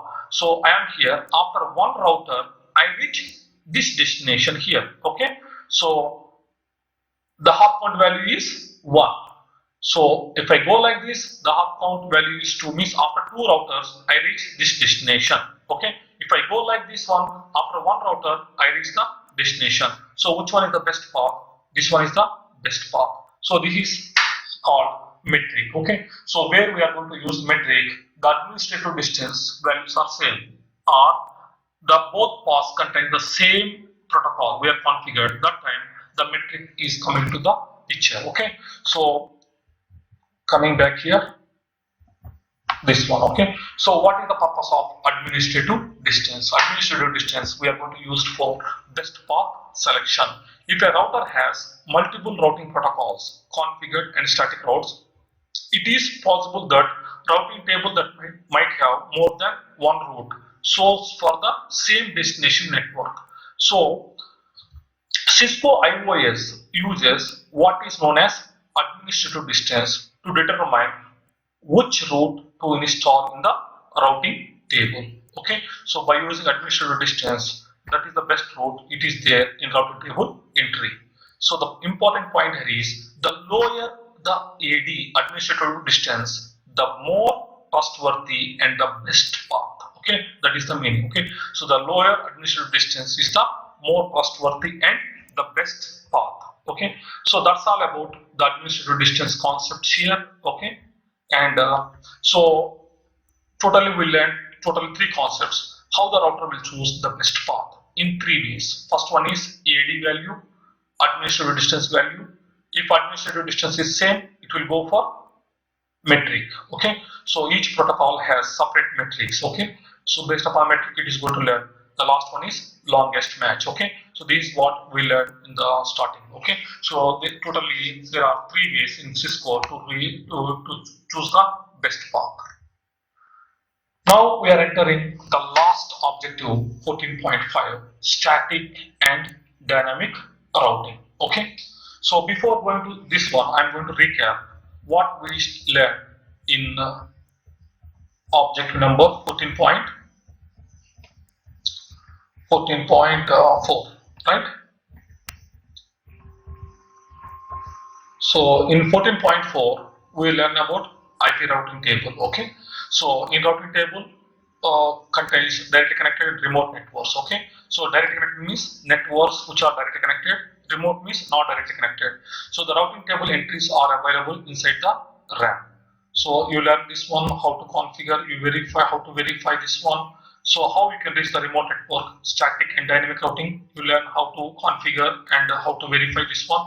And static routes are manual like this one, how to configure this one, how to verify.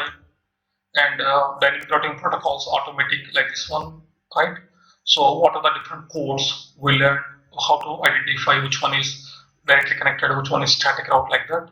And what is the default route, like stub, we are going to prefer the only one interface, we prefer the static route, as well as we don't know about the remote network, this network what is there, we are going to use default route.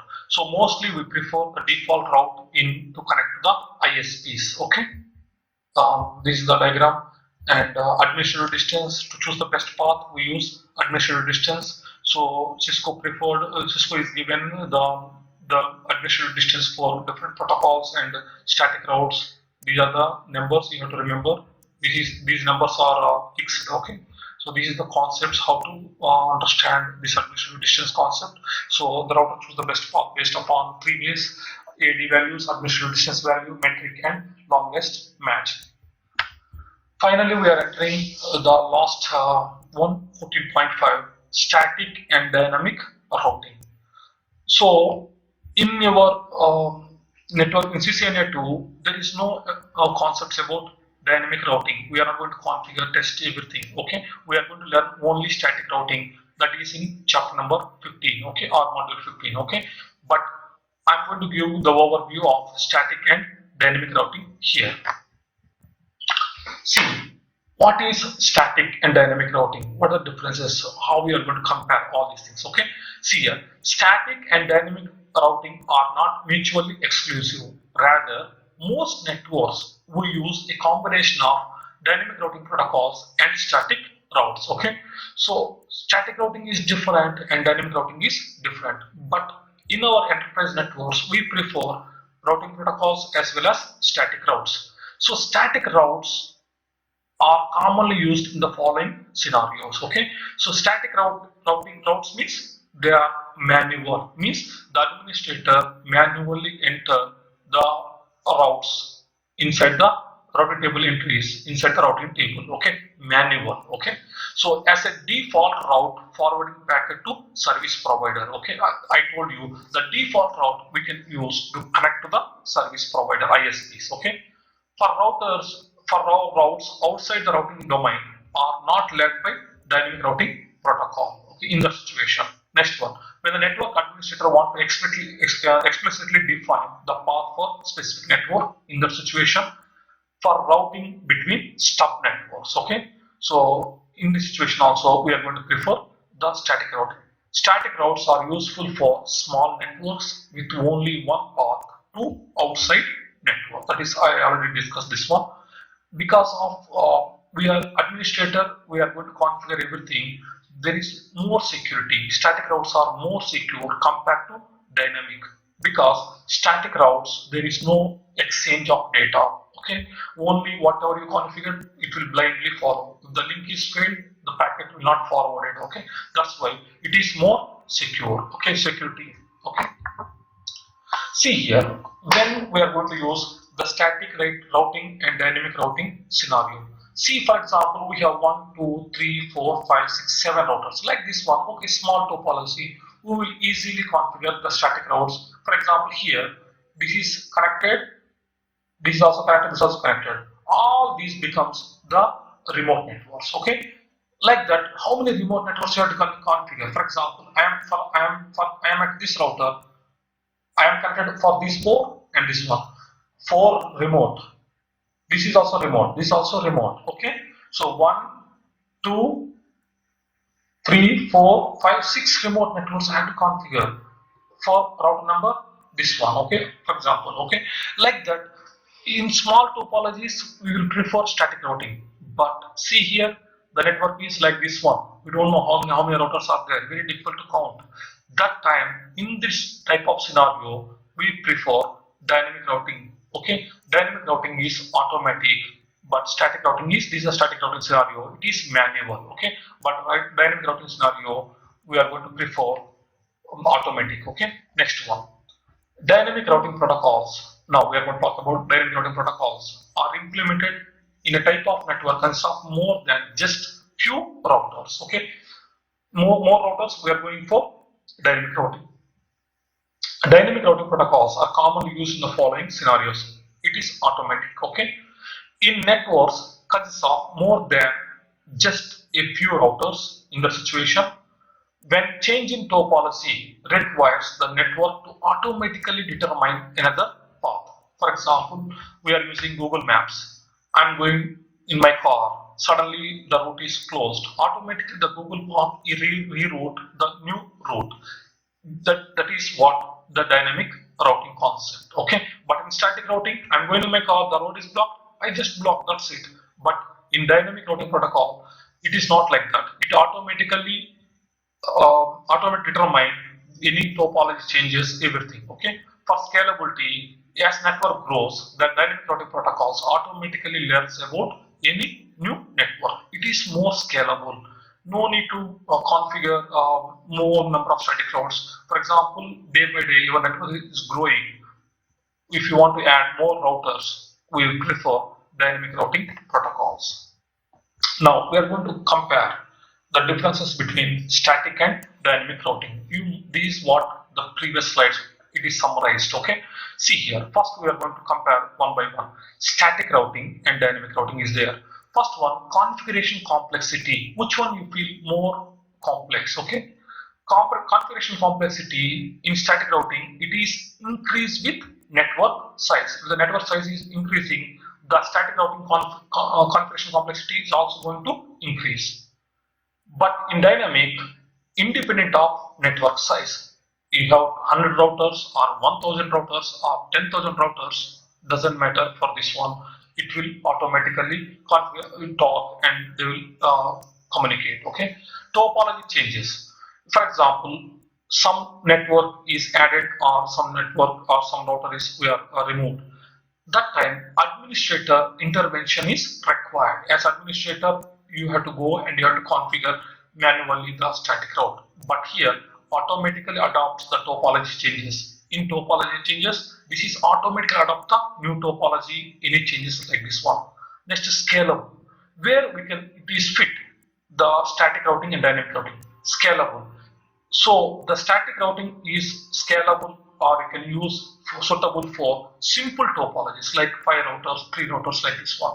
But we have more routers suitable for the dynamic routing is suitable for both simple to complex network topology. For both, we can prefer dynamic routing, but static routing only scalable for small topologies. Security. Security is inherent because static routing is more secure. But here, dynamic routing, we must enable the security in the protocols. Okay, so static routing is compared to dynamic. Static routing is better security. Resource utilization, no additional resources are needed. Just you configure the static route, that's it. But in dynamic routing, you need more CPU, more memory, more links, more bandwidth, etc. So always the router is busy. So the resource usage is more here. Path predictability, explicitly defined by the administrator, and that is what I told. I am telling go this route, that's it. If the route, only that route the packet is traveling. Okay, for example, that route is blocked, the packet is going to be dropped. But in dynamic routing, not like that. The packet is going, the route is blocked, automatically it will reroute another route and it will forward to the destination. Okay, so a route depends upon topology and routing protocol used. That's all about the comparison. We already learned static routing. Now we are going to the dynamic routing evolution. So what are the different types of dynamic routing protocols we have? How, from where, how it is developed? Okay, so from 1982 to 2008, like this one, they are developed the protocols. Okay, so they are giving the table. See, the dynamic routing protocols is two types. Okay, so interior gateway protocols and exterior gateway protocols. Interior gateway protocols means we can use within the organization. Exterior gateway protocol means we can use outside our public network. Okay, if you want to connect from interior to exterior, we can use default static route, or if you prefer the BGP protocols. Okay, so the interior gateway protocols we can use within a single organization. Okay, that is the meaning. So exterior gateways means public network. Okay, now the interior gateway protocols again classified into two types: distance vector protocols as well as link state protocol. Okay, so distance vector, distance means hops, after how many hops, vector, which direction. Distance means hop, how many hops, vector means direction. That's why the name distance vector. Okay, so the interior gateway protocols are two types: distance vector, link state means cost. Okay, so link state means the cost of each link. Okay, you are going to learn in CCNA 3 about in more detail. Okay, so the interior gateway protocols are classified in two types: distance vector protocols and link state protocols. So if you go for distance vector protocols, again there are two protocols are there: RIP and EIGRP. Okay, see here, if you go for link state, there are two protocols there: OSPF and ISIS. Okay, so in distance vector, again two types: RIP and EIGRP. If you go for link state, there are two protocols: OSPF and ISIS. So if you go for IPv4, we can use RIP version 2. If you want to use for IPv6 networks, we can use RIP NG. Okay, these two are RIP protocol. Okay, so the RIP protocol is two types: RIP version 2 and RIP NG. Now you go for the EIGRP. There are two versions. Okay, EIGRP. So enhanced interior gateway routing protocol. Okay, there are EIGRP means for IPv4, then for IPv6 we are going to use EIGRP for IPv6. Okay, so the EIGRP protocol is divided into two parts for IPv4 and IPv6. Same way, if we come to the link state routing protocols, it is two types: OSPF. Again, the OSPF is classified into two types. Okay, OSPF version 2, OSPF version 3. OSPF version 2 we used in IPv4 networks. OSPF version 3 we used in IPv6 networks. Okay, ISIS. Okay, intermediate system to intermediate system. This is one more protocol, link state routing protocol. We can ISIS we used in IPv4. ISIS for IPv6 we can use in IPv6. So that's all about the interior gateway protocols. Two types: distance vector and link state. In distance vector, again two types: RIP and EIGRP. In link state, OSPF and ISIS. Based upon the version, we can use for IPv4 and IPv6. Next one is exterior gateway protocols. The exterior gateway protocol is based upon, it is a path vector. Okay, exterior gateway protocol is it is based upon path vector. The path vector, okay, is symmetry. Okay, the protocol is BGP, border gateway protocol. There are two versions: BGP 4, it is used in IPv4; BGP MP, that is used in IPv6. That's all about overall classification of dynamic routing protocols are available in CCNA 3, module 3 and CCNP. You learn about all these protocols in detail. Okay, now see here the dynamic routing protocols. What are the main components here? What are the main components are there? What is the purpose of dynamic routing protocol? Before coming to this slide, I'm going to the next slide here. The main components of dynamic routing protocol. Each protocol is going to maintain its own database. Okay, from this database, it is going to generate the best path. Okay, so the main components of dynamic routing protocols are data structures, routing protocol messages, and algorithm. Now we are going to see this one by one.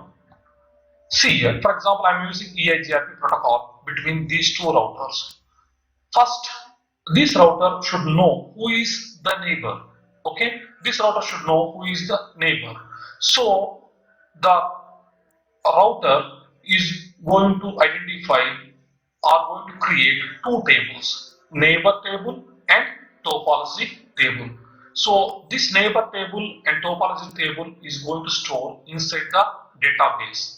The way how we are going to store the database is nothing but data structures. Okay, so in data structure, in database, we are going to store neighbor table and topology table are there. Okay, so for example, if you take my house surrounded by 4 houses. These are all my neighbors. My neighbors knows their neighbors. Their neighbors knows their neighbors. Like that, the full town or city will be converged. Okay, so that is called topology. Only my neighbor is neighboring table. Like that, neighbors will communicate. They form like one network. That is called topology. So everything is going to store inside the data structures. Okay. Now, how you know who is your neighbor? How you know how to form the topology table? For example, from my house, I am in my house, I want to talk with my friend, okay, my neighbor. Okay, if you talk only you understand who is your neighbor. Like that, the routing protocols are going to exchange messages. Okay, so to identify or to create neighbor table and topology table, the routers are going to exchange messages. What type of messages are exchanged by EIGRP protocol? They say hello each other. They update their, I have these networks, you have these networks. Like that, they will update. If any query, they will classify, they will give replies, they will send acknowledgement. So these are the different types of packets for communication. Okay, so like how we are talking, like the router is also going to exchange the information. Okay, so hello packets, update packet, query packet, reply packet, acknowledgement packet, like this one. So the routing protocol exchange messages. By using this exchange messages, the routing protocol is going to form the neighbor table and topology table. Who are your neighbors? Who are the ones you know the neighbor table? Then go to conversion and conversion network, and finally you can go to the topology table. So this neighbor table and topology table is going to store inside the router database with the help of data structures. Okay. Now you know who is our neighbor. You know how to about the full network topology. Okay. Then in the situation we need the best path. How to reach the remote network. Okay. So the route, once you know the neighbor table and topology table, the database inside the router, it will form a tree structure. Okay. Based upon the tree structure, okay, it will find the best path. Okay. For example, the routing protocols are you are going to use algorithm. Simply the router will not choose the best path in routing protocols. Each routing protocol is going to use its own algorithm to identify the best path. Okay, that's it. So these are the three components of the router. Okay, so any routing protocol contains three components. First of all, the routers will communicate with each other by using hello packets and all, learn about who are neighbors and the complete topology. So the complete topology and neighbors is going to store in router database. From that, we are going to use each routing protocol has separate algorithm. This algorithm is going to identify the best path to reach the destination. Okay, just here I am giving the overview, but in CCNA3 module you are going to learn in detail. Okay. So data structure, routing protocol typically use tables or database for their operation is kept in RAM data structures. Routing protocol to exchange messages, it is going to use routing protocols use various type of messages to discover neighbor routes, exchange routing information, etc. Algorithm, a finite set of steps to accomplish the task. Routing protocols, algorithm for facilitating routing information and the best path determination. Okay. So what the purpose of dynamic routing protocols? Discover remote networks who are neighbors to the complete topology. Maintaining up-to-date routing information. If any router is disconnected, we will talk to each other and exchange the data. Choosing the best path to the destination network. How the routing protocol choose the best path based upon the algorithm. Okay. So how the algorithm is going to work? The algorithm is going to work the database inside the router. That is what, by using neighbor table and topology table in the EAGRP protocol. Able to find new best path if the current path is no longer available. Okay, if the path is failed, automatically reroute and it will forward the packet to the destination. Okay, so these are three components of the routing protocols. Now, what are the different types of metrics are used by the protocols? Okay, so here I am giving RIP protocol, OSPF, EAGRP, and see here, these are the interior protocols here. What are the interior protocols are there? There is RIP, EIGRP, OSPF. Mostly you are going to use these three protocols and BGP for to connect to the external networks. Okay, so RIP, routing information protocol, enhanced interrogative protocol, OSPF, open, SPF means shortest path first routing protocol. Okay, now the RIP protocol is going to use the metric is hop count, means how many routers you reach the destination. Okay, this one. A maximum hop count in RIP protocol is a maximum of 15 hops are allowed. Okay. Next, OSPF. OSPF, the metric is cost, means link cost. The low cost is the best path. Okay. So that's all about OSPF. Next one, EIGRP. It calculates the metric is based upon slower bandwidth and delay values. Okay, so it could also include load and reliable to the metric calculation. So at this point, you must know what is the metric used by each protocol. The RIP is going to use the metric is hop count. OSPF is going to use the metric is cost. EIGRP is going to use the metric is slow, bandwidth, and delay values. Okay. Now we are going to see how these protocols are going to work. Okay. Now I'm going back here. For example, hop count versus bandwidth as a metric. For example, from PC1, I want to reach PC2. First, I'm going to use the hop count. Okay, what is the hop count?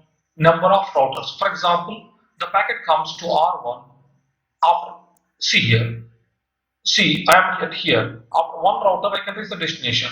But I am here. After two routers only, I can reach the destination. Which one is the best path? So this is after one router, I can reach the destination. See, this is one LAN network. Okay. After one router, I can reach the destination here. But I am here. After two routers only, I can reach the destination. The best path is based upon hop count. The protocol use hop count. Okay. So I'm going here. For example, here. See. If I after two hops I can reach the destination, or if I go like this, after one hop I can reach the destination. Okay, which one is going to prefer? So the less hop count is the best path always. Okay, now it is going to R3 and reach the destination.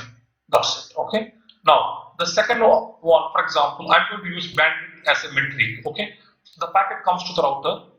Now see the links. This link, the speed is 56 kbps. This is the trunk link, like 24 into 56. Okay, so it is high bandwidth. This is the low bandwidth. Okay, so in this situation, hop count is not going to measure. The high bandwidth is the preferred route. Okay, so now I'm going. This is the best path because it is high bandwidth like this one. So this is what I discussed. These are the metrics. Okay, so routing information protocol. The metric is hop count. Okay, so OSPF metric is cost, EIGRP based upon slow bandwidth and delay values. Now, to identify the best path, different protocols is going to use different algorithms. Okay, the RIP protocol is going to use the algorithm is Bellman-Ford algorithm. The OSPF protocol is going to use the algorithm is Disastra's algorithm, and EIGRP is going to use the protocol the dual algorithm. Okay, so you have to remember which algorithm used by the routing protocol to choose the best path. The last concept here is load balancing. When a router has two or more paths to the destination with equal cost, okay, see the one equal cost matrix, then the router forward the packet using both paths equally. This is called load balancing. It means proper utilization of the resources. Okay, see, I'm going to show you one more video link. Okay, see here, load balancing. For example, if you check here, the R1 to R4, same link T1. Here also T1 track link. Here also T1. Here also T1. So all the bandwidth is same. That time, why not? We can prefer load balancing. Means some packets will go like this, reach the destination. Some packets will reach like this one. See here, load balancing video. When packet comes, see here, the first packet is taking this road. The second packet is taking like this one. So this is what load balancing. Okay, equally the packets should be shared and distributed. Okay, so this is what when a router has two or more paths to destination with equal cost matrix, then the router forward the packet using both paths equal. This is called equal cost load balancing. Load balancing can increase automatically, that is effectiveness and performance of the network. Equal cost load balancing is implemented automatically by dynamic routing protocols. Even in static routes, we can implement the load balancing when multiple static routes to the same destination network using different next hop routes. Okay, so only EIGRP support unequal cost load balancing. Okay, that's all about this one, the load balancing here. Okay, and go to the next one is okay. That's it. Thank you so much for listening. Thank you.